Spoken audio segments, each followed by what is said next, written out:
Hi guys, আজকে ছিল গণেশ চতুর্থীর আগের দিন আর আমার বাবার বাড়িতে আর কি গণেশ পুজোর সেলিব্রেশনটা অনেক ধুমধাম করে হয়। তো এই দেখো মণ্ডপ এরকম করে এবছর সাজিয়ে দিয়ে চলে গেছে অ্যান্ড খুব সুন্দর হয়েছে ছোটোর মধ্যে।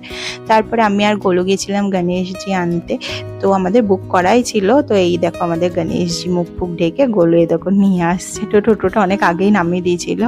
তো ফাইনালি আমরা গণেশজিকে এখানে রেখে দিয়েছি। তো পুজোর সময় মুখ খুলতে হয়, সেই জন্য মুখটা ঢাকা। তো পরের দিন সকালবেলায় দেখো আমার বাড়ির ঠাকুরকে এরকম করে পুজো দিয়ে দিয়েছি। আর এই যে মালাটা দেখছো, এটা আগের দিনই নিয়ে এসেছি। আর তার মধ্যে আগে যে মুকুট আর গদাটা দেখিয়েছিলাম, ওইটা দিয়েও গণেশজিকে খুব সুন্দরভাবে সাজিয়ে দিয়েছি।